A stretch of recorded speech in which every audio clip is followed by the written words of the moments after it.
Hello, welcome है सभी का हमारे प्यारे से चैनल एमसीक्यू गुरु में। तो आज अपन एनसीईआरटी की रीडिंग लगाने वाले हैं चैप्टर फर्स्ट की। अब जो चैप्टर फर्स्ट है उससे पहले एक साइंटिस्ट का अपन को अ, उसके बारे में बताया गया है, तो अपन पहले उसको पढ़ लेते हैं। ठीक है। अब आप इस पूरे को पढ़ेंगे, इससे अच्छा मैं आपको एक इसकी मेन कॉन्सेप्ट बता दूं जो आपको याद रखना है। तो इसको जो साइंटिस्ट है अर्नेस्ट मेयर, इन्होंने एक कॉन्सेप्ट दिया था। कॉन्सेप्ट ये था बायोलॉजिकल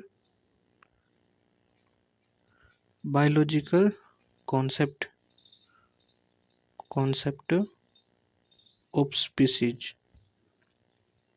तो इन्होंने बायोलॉजिकल कॉन्सेप्ट ऑफ स्पीसीज दिया था। और दूसरी बात इनके बारे में सबसे स्पेशल ये है कि इन्हें 20वीं शताब्दी का डार्विन भी कहते हैं। ठीक है। और ये दो पॉइंट है इनके बारे में, ये सबसे ज़्यादा इम्पोर्टेंट है, सबसे ज़्यादा पूछा जाता है। जो बायोलॉजिकल कॉन्सेप्ट ऑफ स्पीसीज था, जो किसने दिया था? अर्नेस्ट मेयर ने। और इन्हें बहुत सारे पुरस्कार मिल दिए गए हैं। तो ये सारे काम की चीज़ नहीं है, दो पॉइंट्स थे काम के, वो मैंने आपको बता दिए। अब स्टार्ट करते हैं चैप्टर। तो स्टार्टिंग से यह है कि जीव जगत कैसा निराला है। जीवों के विस्तृत प्रकारों की श्रृंखला विस्मयकारी है। असाधारण वास स्थान, चाहे वे ठंडे पर्णपाती वन, महासागर, अलवणीय यानी मीठा जलीय झीलें, मरुस्थल अथवा गर्म झरने, जिनमें जीव रहते हैं, हमें आश्चर्यचकित कर देते हैं। सरपट दौड़ते घोड़े, प्रवासी पक्षी, जैसे कि भरतपुर में रहते हैं ना सारस, वो प्रवासी पक्षी, घाटियों में खिलते फूल अथवा आक्रमणकारी शार्क की सुंदरता विस्मयकारी और चमत्कार का आवाहन करती है। पारिस्थितिक विरोध तथा समष्टि के सदस्य तथा समष्टि और समुदाय में सहयोग, अथवा यहाँ तक कि कोशिका में आणविक गतिविधि से पता चलता है कि वास्तव में जीवन क्या है। इस प्रश्न में दो निर्विवाद प्रश्न हैं। पहला तकनीकी है, जो जीव क्या है इसका उत्तर खोजने का प्रयत्न करता है, तथा दूसरा प्रश्न दार्शनिक है, जो यह जानने का प्रयत्न करता है कि जीवन का उद्देश्य क्या है। वैज्ञानिक होने के नाते हम दूसरे प्रश्न का उत्तर देने का प्रयास नहीं करेंगे। इस विषय पर चिंतन नहीं करेंगे, दूसरे प्रश्न का उत्तर अपन नहीं देंगे। तो अब हेडिंग है जीव क्या है। जब हम जीव को परिभाषित करने का प्रयत्न करते हैं, तब हम प्राय जीव को सुस्पष्ट अभिलक्षणों को देखते हैं। वृद्धि, जनन, पर्यावरण के प्रति संवेदना का पता लगना और उसके अनुकूल क्रिया करना, यह सब हमारे मस्तिष्क में तुरंत आते हैं। ये अद्भुत लक्षण जीवों के हैं। आप इस सूची में उपापचय, स्वयं की प्रतिलिपि बनाना, स्वयं को संगठित करना, प्रतिक्रिया करना, उद्गम आदि को भी जोड़ सकते हैं। आओ हम सबको विस्तार से समझने का प्रयत्न करें। सभी जीव वृद्धि करते हैं। जीवों के भार तथा संख्या में वृद्धि होना, यह दोनों वृद्धि के द्वियुग्मी लक्षण हैं। बहुकोशिकीय जीव कोशिका विभाजन द्वारा वृद्धि करते हैं। पौधों में यह वृद्धि जीवन पर्यंत कोशिका विभाजन द्वारा संपन्न होती रहती है। प्राणियों में यह वृद्धि कुछ आयु तक होती है, लेकिन कोशिका विभाजन विशिष्ट ऊतकों में होता है। ठीक है, ताकि विलुप्त कोशिकाओं के स्थान पर नई कोशिकाएं आ सकें। एक कोशिकीय जीव भी कोशिका विभाजन द्वारा वृद्धि करता है।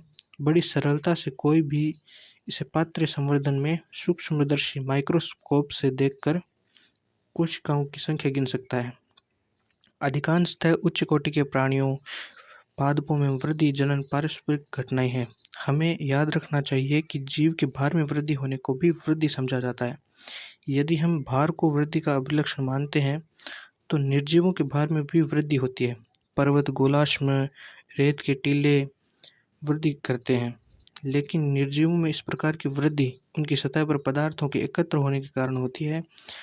जीवों में यह वृद्धि अंदर की ओर से होती है, इसलिए वृद्धि को जीव का एक विशिष्ट गुण नहीं मान सकते।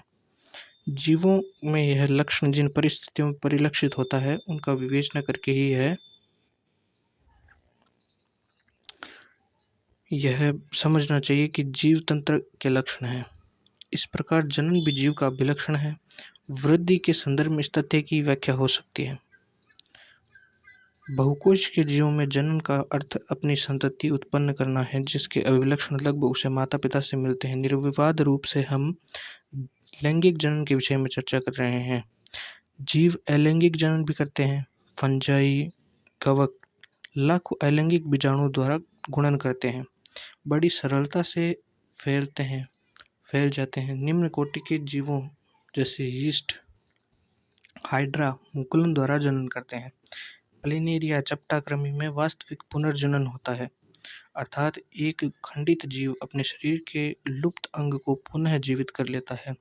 इस प्रकार एक नया जीव बन जाता है। फंजाई, तंतुमय शैवाल, मोस का प्रथम तंतु सभी विखंडन विधि द्वारा गुणन करते हैं। जब हम एक कोश के जीवों जैसे जीवाणु, बैक्टीरिया, एक कोश के शैवाल अथवा अमीबा के विषय में चर्चा करते हैं, तब हम जनन की वृद्धि अर्थात कोशिकाओं की संख्या में वृद्धि होती है।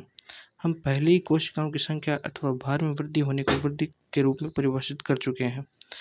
अब तक हमने देखा है कि एक कोशिक जीव में वृद्धि तथा जनन इन दोनों शब्दों में सुस्पष्ट नहीं है। कुछ ऐसे भी जीव हैं जो जनन नहीं करते, जैसे खच्चर, बंदे, कामगार, मधुमक्खी, अनवर, मानव युगल आदि। इस प्रकार जनन भी जीवों का समग्र विशिष्ट लक्षण नहीं हो सकता। यद्यपि कोई भी निर्जीव वस्तु जनन अथवा अपनी प्रतिलिपि बनाने में अक्षम होती है। जीवों का दूसरा लक्षण उपापचयन है, मेटाबॉलिज्म।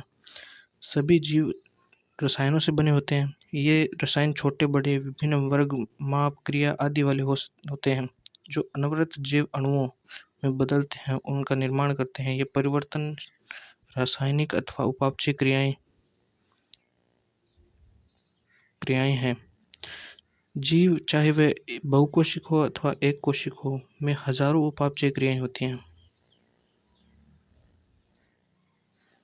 हजारों उपापचय क्रियाएं एक साथ चलती हैं। सभी पौधे, प्राणी, कवकों, फंजाई, सूक्ष्म जीवों में उपापचय क्रियाएं होती हैं। हमारे शरीर में होने वाली रासायनिक क्रियाएं उपापचय क्रियाएं हैं। किसी भी निर्जीव में उपापचय क्रियाएं नहीं होती हैं। शरीर के बाहर कोशिका मुक्त तंत्र में उपापचय क्रियाएं प्रदर्शित हो सकती हैं। जीव के शरीर से बाहर परख नली में किए गए क्रियाएं न तो जैव हैं और न ही निर्जीव, अतः उपापचय क्रियाएं निरपवाद रूप से जीवों के विशिष्ट गुण के रूप में परिभाषित है। जीव जबकि पात्र में एकांकी उपापचय क्रियाएं जैविक नहीं है, यद्यपि निश्चित ही जीवित क्रियाएं हैं। अतः शरीर का कोशिकीय संगठन जीवन स्वरूप का सुस्पष्ट अभिलक्षण है।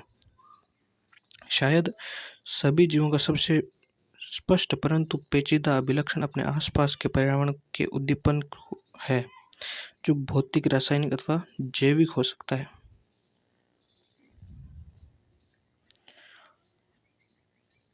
ठीक है, के प्रति संवेदनशील प्रतिक्रिया करना है।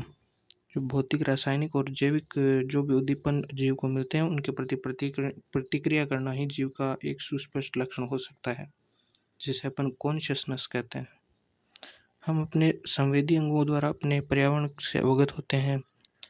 पौधे प्रकाश, पानी, ताप, अन्य जीवों, प्रदूषकों आदि जैसे बाह्य कारकों के प्रति प्रतिक्रिया दिखाते हैं। प्रोकैरियोट से लेकर जटिलतम यूकैरियोट तक सभी जीव पर्यावरण संकेतों के प्रति संवेदना प्रतिक्रिया दिखा सकते हैं। पादप तथा प्राणियों दोनों में दीप्तिकाल मौसमी प्रजनकों के जनन को प्रभावित करता है। जो लाइट होती है ना, वो जो अगर ऋतुओं पर डिपेंड होने वाले, ऋतुओं के हिसाब से रिप्रोडक्शन करने वाले होते हैं, उनके जनन को प्रभावित करती है, जिसे इंग्लिश में फोटो पीरियडिज्म कहते हैं।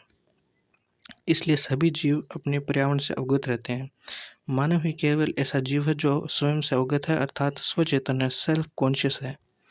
इसलिए चेतना जीवों को परिभाषित करने के लिए अभिलक्षण हो जाती है। ठीक है, जब हम मानव के विषय में चर्चा करते हैं, तब जीव को परिभाषित करना और भी कठिन हो जाता है। हम रोगी को अस्पताल में अचेत अवस्था में लेटे हुए देखते हैं, जिनके हृदय तथा फुफ्फुस को चलाने के लिए, फुफ्फुस यानी फेफड़ा, लंग, चलाए रखने के लिए मशीनें लगाई गई होती हैं। रोगी का मस्तिष्क जो होता है वो मृतसम होता है। रोगी में सचेतना नहीं होती। ऐसे रोगी जो कभी अपने सामान्य जीवन में वापस नहीं जा सकते। तो क्या हम इन्हें जीव अथवा निर्जीव कहेंगे? उच्च स्तरीय अध्ययन में जीव विज्ञान पाठ्य पर जैव विकास की कथा है। आपको पता लगेगा कि सभी जीव घटनाएं उनमें अंतर्निहित प्रतिक्रियाओं के कारण होती है। ऊतकों के गुण कोशिकाओं में स्थित कारकों के कारण नहीं होते, बल्कि घटक कोशिकाओं की पारस्परिक क्रियाओं के कारण होती हैं। अब ये लाइनें बहुत इंपॉर्टेंट है, ठीक है। इस प्रकार कोश के अंगों के लक्षण अंगकों में स्थित आणविक घटकों के कारण नहीं, बल्कि अंगों में स्थित आणविक घटकों के आपस में क्रिया करने के कारण होते हैं।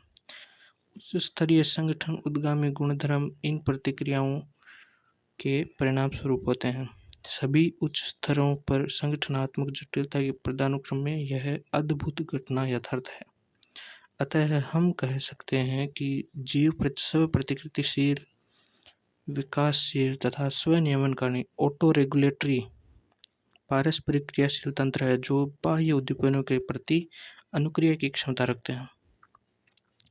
जीव विज्ञान पृथ्वी पर जीवन की एक कहानी है। वर्तमान, भूत, भविष्य के सभी जीव एक दूसरे से सार्वनिष्ठ आनुवंशिक पदार्थ की साझेदारी द्वारा संबंध है, परंतु यह पदार्थ सब में विविध अंशों में है।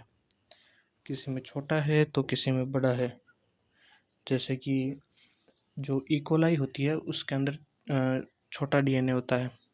इकोलाई एक बैक्टीरिया है, और जो ह्यूमन होता है उसके अंदर बहुत बड़ा डीएनए होता है, लगभग 2.2 मीटर लॉन्ग। आगे चलते हैं।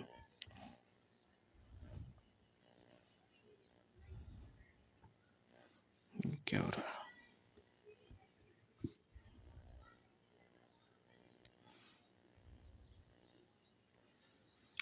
अब है जीव जगत में विविधता।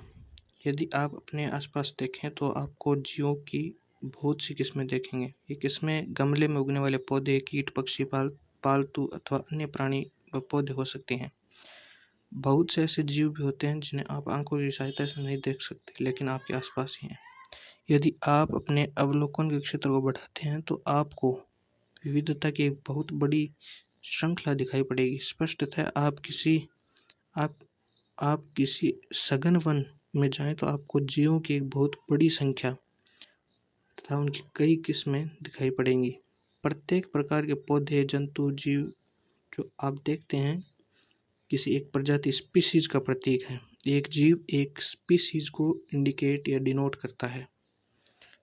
जब तक ज्ञात तथा वर्णित स्पीशीज की संख्या 1.7 मिलियन है। अब यहाँ पर टोटल स्पीशीज जो है वो 7 मिलियन है, ठीक है। पर डिस्कवर्ड कितनी है? 1.7 से 1.5, जिनमें से 0.5 प्लांट है, 1.2 या फिर 1 मिलियन के आसपास एनिमल्स हैं, ठीक है। सॉरी, 1.7 से 1.8 है, तो इसे आप करेक्ट कर सकते हैं। तो इनमें से 1.5 जो है वो प्लांट्स हैं, या फिर इसे कह सकते हैं 1.2 और या 1.3 के आसपास एनिमल्स हैं। हम इसे जैविक विविधता अथवा पृथ्वी पर स्थित जीवों की संख्या तथा प्रकार कहते हैं। हमें स्मरण रखना चाहिए कि जैसे जैसे हम नए यहाँ तक कि पुराने क्षेत्रों की खोज करते हैं, हमें नए नए जीवों का पता लगता रहता है। जैसा कि ऊपर बताया गया है कि विश्व में कई मिलियन पौधे एवं प्राणी हैं, तथा हम पौधे तथा प्राणियों को उनके स्थानीय नाम से जानते हैं। ये स्थानीय नाम एक ही देश के विभिन्न स्थान के अनुसार बदलते हैं। यदि हमने कोई ऐसी विधि नहीं निकाली जिसके द्वारा हम किसी जीव के विषय में चर्चा कर सकें, जो शायद इसे भ्रमकारी स्थिति पैदा हो सकती है। तो जो स्थानीय नाम होते हैं, तो एक स्थान पर एक नाम, ऐसे बहुत अलग अलग स्थानों पर एक जीव के अलग अलग नाम हो जाएंगे, जिससे अपन उस जीव के नाम के प्रति कंफ्यूज हो जाएंगे, ठीक है। जैसे कि अपन किसी ए प्लेस पर जाते हैं तो वहाँ पर किसी का नाम सी है, और बी प्लेस पर जाते हैं तो उसी का नाम डी हो जाता है, ठीक है। तो अब कोई और आ गया, मान लो कोई ओ है, ओ प्लेस है, तो वहाँ पर अगर हम जाएंगे तो इन दोनों के हिसाब से जाएंगे, पर वहाँ पर इसका नाम कुछ और होगा, तो यहाँ से बहुत ज़्यादा कन्फ्यूजन पैदा हो जाता है। तो इसी कन्फ्यूजन को मिटाने के लिए प्रत्येक जीव का मानक नाम होता है, उससे वह सारे विश्व में जाना जाता है। इस प्रक्रिया को नाम पद्धति कहते हैं। ठीक है, इसीलिए साइंटिफिक नेम की जो थ्योरी आई वो इसीलिए आई थी। स्पष्ट है, नाम पद्धति तभी संभव है जब जीवों का वर्गीकरण सही हो। जब क्लासिफिकेशन सही होगा तभी जीवों का नामकरण पद्धति सफल हो पाएगी। हम यह जानते हैं कि नाम किस जीव का है, इसे पहचानना या फिर आइडेंटिफिकेशन कहते हैं। अध्ययन को सरल करने के लिए अनेकों वैज्ञानिकों ने प्रत्येक ज्ञात जीव को वैज्ञानिक नाम देने की प्रक्रिया बनाई है। इस प्रक्रिया को विश्व में सभी जीव वैज्ञानिक ने स्वीकार किया है। पौधे के लिए वैज्ञानिक नाम का आधार सर्वमान्य नियम कसौटी है, जिनको international code of nomenclature botanical nomenclature में दिया गया है। आप पूछ सकते हैं कि प्राणियों के नामकरण कैसे दिया जाता है, तो प्राणियों के नामकरण के लिए international code of zoological nomenclature बनाया गया है। अब कुछ एक्स्ट्रा है वो आपको मैं बता देता हूँ। तो ये ICNB ये जो है ये बैक्टीरिया के नाम के लिए रिस्पॉन्सिबल है, और ICVB ये वायरस के नोमेनक्लेचर के लिए रिस्पॉन्सिबल संस्था है। ठीक है, और एक और संस्था आती है ICUN international code of union nature and natural resources. तो ये जो होती है वो नेचुरल रिसोर्सेस को बचाने और उनका संरक्षण करने के लिए रिस्पॉन्सिबल होती है। आपने लाल सूची सुना होगा, वो इन्हीं सबसे रिलेटेड है। ठीक है, वैज्ञानिक नाम की एक कसौटी है कि प्रत्येक जीव का नाम रहे, एक ही नाम रहे। किसी भी जीव के वर्णन से विश्व में किसी भाग में लोग एक ही नाम से जान सकें। यह भी सुनिश्चित करते हैं कि एक ही नाम किसी दूसरे ज्ञात जीव का न हो। ठीक है, किसी वैज्ञानिक ज्ञात जीव के वैज्ञानिक नाम देने के लिए सार्वजनिक मान्य नियमों का पालन करते हैं। प्रत्येक नाम के दो घटक होते हैं, पहला वंश यानी जीनस, दूसरा जाति यानी स्पीसीज। इस प्रणाली को एक नाम के दो घटक होते हैं। एक नाम के दो घटक होते हैं, थोड़ा सा यहाँ पे करेक्शन कर लेना आप, किताब में करेक्शन है ये। एक नाम के दो घटक होते हैं, उसे द्विनाम पद्धति कहते हैं। ठीक है, इस नामकरण प्रणाली को कैरल्स लिनियस ने दिया था। इसका उपयोग सारे विश्व के जीव विज्ञानी करते हैं, आज भी इसका यूज अपन करते हैं। दो शब्द वाली नामकरण प्रणाली बहुत सुविधाजनक है, ये बहुत ज़्यादा सुविधाजनक है, इसलिए हम आज तक इसका उपयोग करते आ रहे हैं। आगे है, आपको आम के उदाहरण द्वारा वैज्ञानिक नाम देने की इस विधि को समझाएं। आम का वैज्ञानिक नाम मेंजीफेरा इंडिका है। अब आप ये देख सकते हैं कि कैसे द्विपद है, ये कैसे द्विपद अपन देखते हैं। मेंजीफेरा वंश नाम यानी जीनस है, जबकि इंडिका विशिष्ट स्पीसीज है।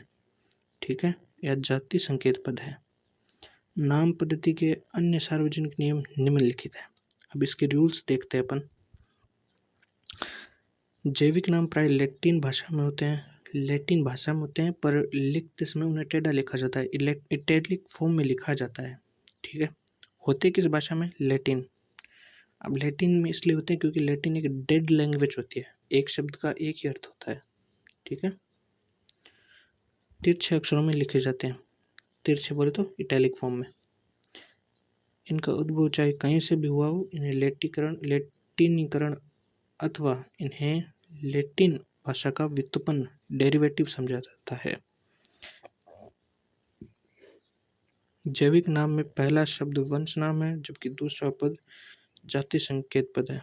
पहला शब्द जीनस, जो वंश का पहला शब्द है तो वो हमेशा कैपिटल आएगा, उस जैसे कि मेंजीफेरा इंडिका के अंदर एम कैपिटल आएगा, बाकी स्पीशीज का लिखते समय स्मॉल लेटर्स आएंगे।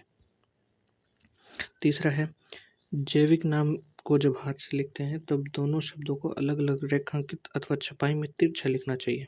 तो छपाई में तिरछा और लिखते समय उन्हें रेखांकित नीचे ऐसे ऐसे लाइन से लिखना चाहिए नीचे। यह रेखांकन उन्हें लैटिन उद्भव को दिखाता है। ठीक है, अब ये पूछ ले कि रेखांकन जो अपन द्विनाम पद्धति में साइंटिफिक नेम के नीचे लिखते हैं या रेखांकन करते हैं वो किसको डिनोट करता है, तो लैटिन भाषा में उत्पत्ति को डिनोट करता है। पहला अक्षर जो वंश नाम को बताता है बड़े अक्षर में होना चाहिए, जबकि जाति संकेत पर छोटा अक्षर में होना चाहिए। मैंने पहले ही आपको बताया, तो ये चौथा पॉइंट हो गया। जाति संकेत पद के बाद अर्थात जैविक नाम के अंत में लेखक का नाम लिखते हैं। इसे संक्षेप यानी शॉर्ट में लिखा जाता है, जैसे कि मैंजिफेरा इंडिका लिन। इसका अर्थ है कि इसे सबसे पहले लिनियस ने खोजा था या फिर लिनियस ने इसे सबसे पहले नाम दिया था। यद्यपि सभी जीवों का अध्ययन करना लगभग असंभव है, ऐसी युक्ति बनाने की आवश्यकता है जो इसे संभव कर सके। इस प्रक्रिया को वर्गीकरण कहते हैं। वर्गीकरण वह प्रक्रिया है जिसमें कुछ सरलता से दृश्य गुणों के आधार पर सुविधाजनक वर्ग में वर्गीकृत किया जा सके। उदाहरण के लिए हम पौधों अथवा प्राणियों और कुत्ता और बिल्ली कीट की सरलता से पहचान कर लेते हैं। जैसे हम इन शब्दों का उपयोग करते हैं उसी समय हमारे मस्तिष्क में जीवों के कुछ ऐसे गुण आ जाते हैं जिससे उसका उस वर्ग से संबंध होता है। जब आप कुत्ते के विषय में सोच रहे हो तो आपके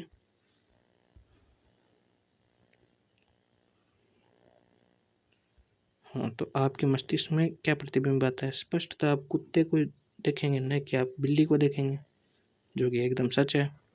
अब यहाँ पे यदि एल्सेशियन के विषय में सोचेंगे तो हमें पता लगता है कि आप किसके विषय में चर्चा करें। अब आप सोच रहे हैं एल्सेशियन क्या होता है, तो ये जर्मन शेफर्ड जो होता है कुत्ता, आप जानते कितना फेमस है, जर्मन शेफर्ड होता है ना, उसी को अपन एल्सेशियन साइंटिफिक लैंग्वेज में कहते हैं। इसी प्रकार मान लो स्तनधारी कहना है तो आप ऐसे जंतु के विषय में सोचेंगे जिन्हें बाह्य कान, शरीर पर बाल होते हैं। इस प्रकार पौधे में यदि गेहूं के विषय में सोचेंगे तो हमारे मस्तिष्क में गेहूं का पौधा ही आएगा। इसलिए सभी कुत्ता, बिल्ली, स्तनधारी, गेहूं, चावल, पौधे जंतु आदि सुविधाजनक वर्ग हैं जिनका उपयोग हम पढ़ने इन वर्गों की वैज्ञानिक शब्दावली टेक्सा है। ठीक है, यहाँ आपको स्वीकार करना चाहिए कि टेक्सा विभिन्न स्तरों पर सही वर्गों को बता सकता है। पौधे में सभी एक टेक्सा है, पौधे भी एक टेक्सा हैं, तो गेहूं भी एक टेक्सा है। इसी प्रकार जंतु, स्तनधारी, कुत्ता, ये सभी एक टेक्सा हैं। ठीक है, लेकिन क्या आप जानते हैं कुत्ता एक स्तनधारी प्राणी है, इसलिए प्राणी, स्तनधारी, कुत्ता ये विभिन्न स्तरों पर टेक्सा को बताते हैं। ये इंपॉर्टेंट लाइन थी। आगे चलते हैं। तो इसलिए गुणों के आधार पर सभी जीवों के वर्गीकरण विभिन्न जीवों को विभिन्न टैक्सा में वर्गीकृत किए जा सकते हैं गुणों के आधार पर। गुण जैसे प्रकार, रचना, कोशिका की संरचना, विकासीय प्रक्रम, जीव की पारिस्थितिक सूचनाएं आवश्यक हैं। ये आधुनिक वर्गीकरण अध्ययन के आधार हैं। ठीक है, तो आधुनिक वर्गीकरण के आधार ये थे, कौन कौन से? प्रकार, रचना, ठीक है, विकासीय प्रक्रम, जीव की पारिस्थितिक सूचनाएं।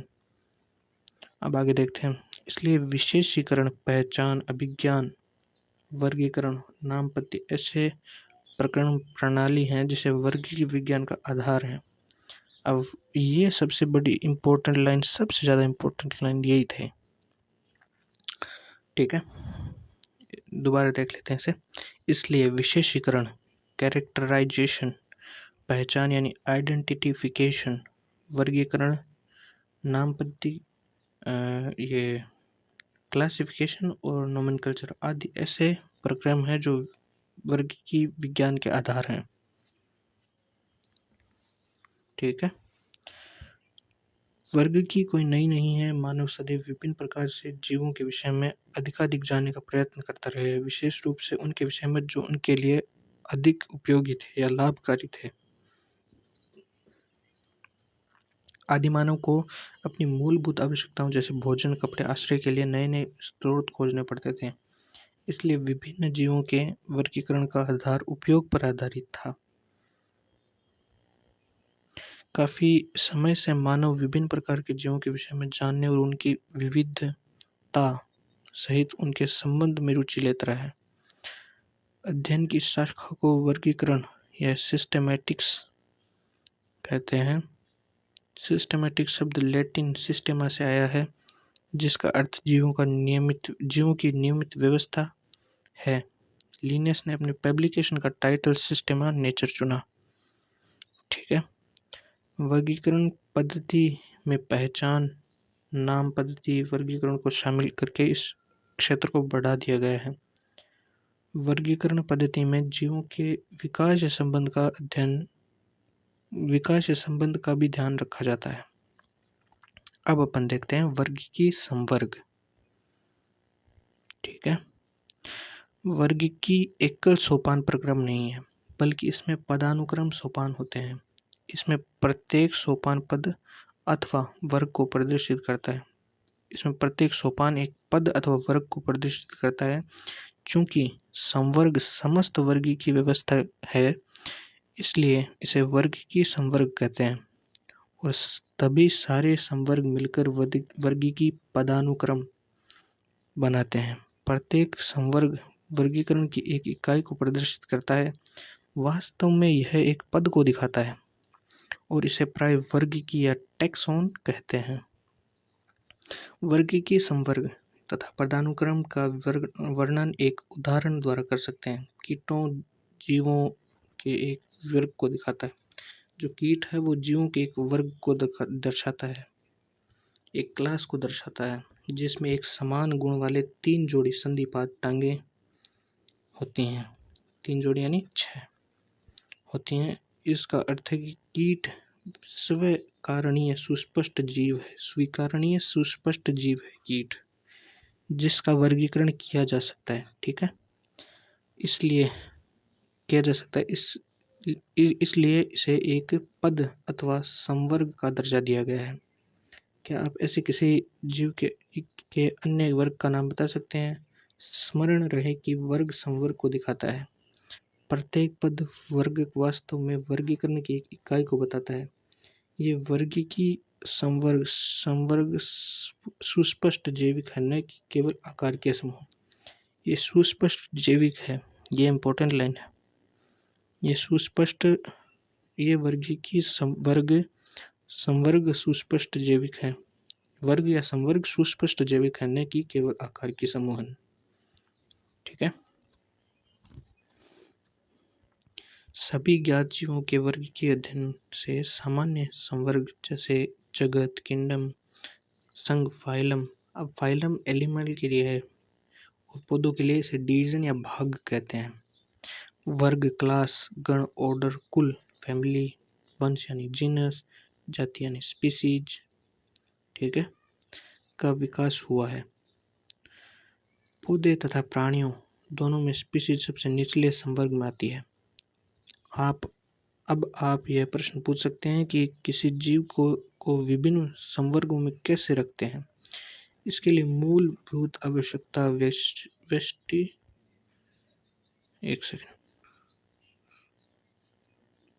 व्यष्टि अथवा उसके वर्ग के गुण का ज्ञान होना है। यह समान प्रकार के जीवों तथा अन्य प्रकार के जीवों में समानता तथा विभिन्नता को पहचानने में सहायता करता है। स्पीसीज यानी जाति।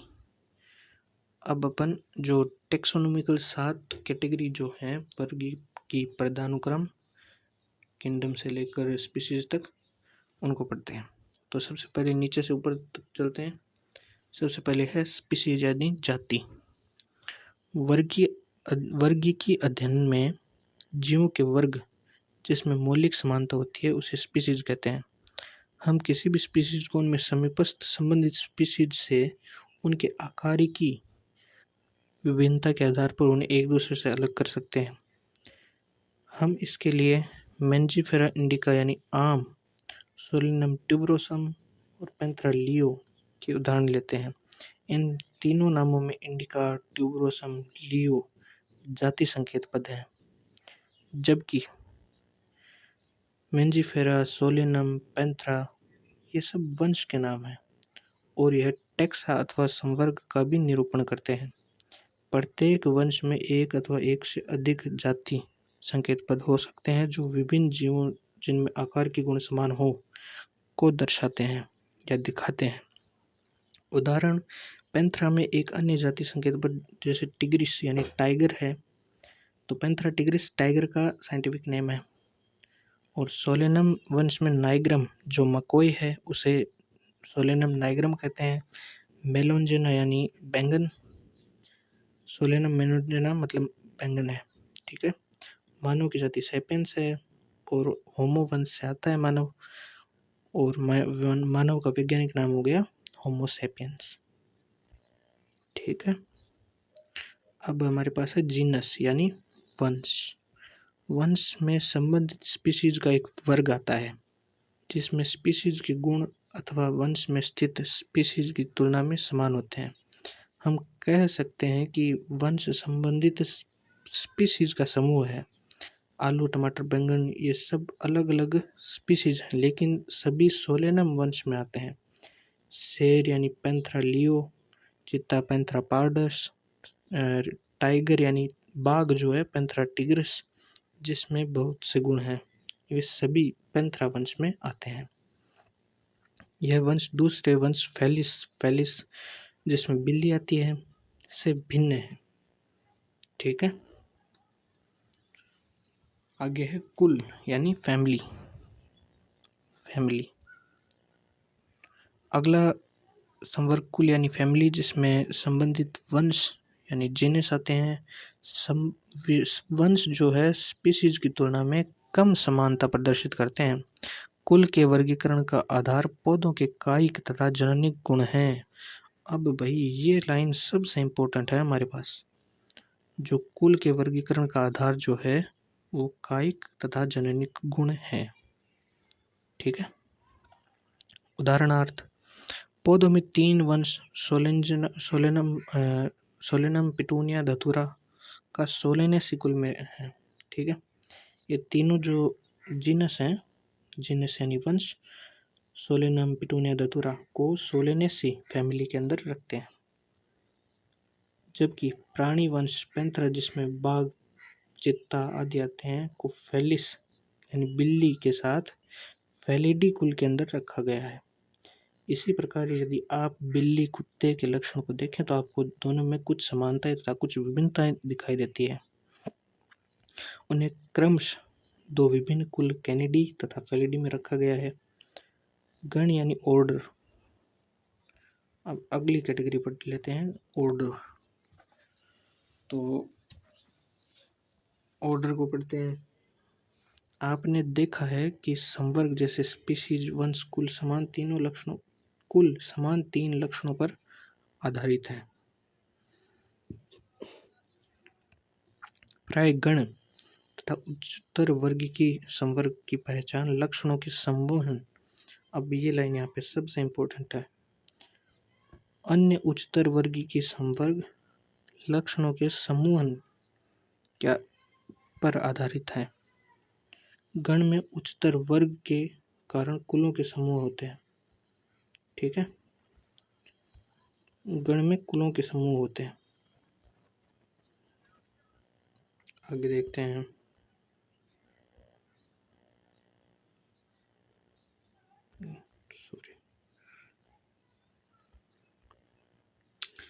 जिनके कुछ लक्षण एक समान होते हैं, में एक जैसे लक्षण कुल में शामिल हैं।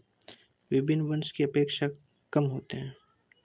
समान गुण कम होते हैं विभिन्न वंश की अपेक्षा कुलों के अंदर। पादप कुल जैसे कि कॉनवोल्वुलेसी और सोलेनेसी को पॉलीसोनियल्स में गण में रखा गया है। गण यानी गण को इंग्लिश में ऑर्डर कहते हैं, ठीक है। इसका मुख्य आधार पुष्पी लक्षण है। अब ये लाइन भी बहुत इंपॉर्टेंट हो जाती है अपने पास। मुख्य आधार क्या है? पुष्पीय लक्षण है। ठीक है, तो अब अगला है क्लास। क्लास इस संवर्ग में संबंधित गण आते हैं। ग्रुप ऑफ ऑर्डर्स, उदाहरण प्राइमेटा गण जिसमें बंदर, गोरिल्ला, गिबोन आते हैं। को कॉर्निवोरा गण में जिसमें बाघ, बिल्ली, कुत्ता आते हैं, को मेमेलिया वर्ग के साथ रखा गया है। वर्ग यानी क्लास। इसके अतिरिक्त मेमेलिया में अन्य गण भी आते हैं। इन दो के अलावा भी और भी आते हैं। ठीक है, अब आते हैं हमारे पास है फाइलम। तो संघ या फाइलम वर्ग की जिसमें जंतु जैसे मछली, उभयचर, सरीसृप, पक्षी, स्तनधारी आते हैं। अगले उच्चतर संवर्ग जिसे संघ कहते हैं का निर्माण करते हैं। इन सभी को एक समान गुण जैसे पष्टरज्जु, नोटोकॉर्ड या पृष्ठीय खोखला तंत्रिका तंत्र के आधार होने पर संकॉर्डेटा में रखा गया है। पौधों में इन वर्गों जिसमें कुछ ही एक समान लक्षण होते हैं कि उच्चतर संवर्ग या भाग डिवीजन में रखा गया है। ठीक है, अब जगत यानी किंगडम को अपन पढ़ते हैं। और ये एक सेकंड, ये अपने पास एक सेकंड, हाँ, तो ये हमारे पास 7 एसेंशियल कैटेगरीज हैं। आप इसका स्क्रीनशॉट ले सकते हैं, ये अपन को याद होनी ही चाहिए। अब है जंतु के वर्गीय तंत्र में विभिन्न संघों के सभी प्राणियों को उच्चतम संवर्ग जगत में रखा गया है, जबकि पादप जगत में विभिन्न भाग डिवीजन के सभी पौधों में रखा गया है। विभिन्न संघों के सभी प्राणियों को एक साथ जगत एनिमलिया में रखा गया है, जिनमें उन्हें पौधों से अलग किया गया है। ठीक है, पौधों को प्लांटी जगत में रखा गया है। भविष्य में हम इन दो वर्गों को जंतु तथा पादप जगत कहेंगे। इनमें स्पीशीज से लेकर जगत तक विभिन्न वर्ग की संवर्ग को आरोही यानी छोटे से बड़े यानी बढ़ते क्रम में दिखाया गया है। ये संवर्ग हैं।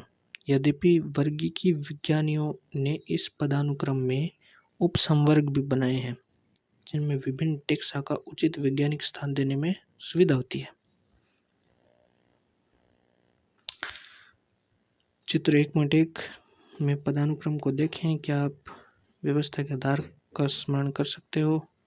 उदाहरण के लिए जैसे जैसे हम स्पीशीज जगत की ओर ऊपर जाते हैं, वैसे ही समान गुणों में कमी आती है। जो कॉमन कैरेक्टर्स होते हैं वो कम होते हैं। सबसे नीचे जो टेक्सा होते हैं उसके सदस्यों में सबसे अधिक समान गुण कॉमन कैरेक्टर्स होते हैं। जैसे जैसे उच्चतर संवर्ग की ओर बढ़ते हैं, उसी स्तर पर टेक्सा के संबंध निर्धारित करने और कठिन हो जाते हैं।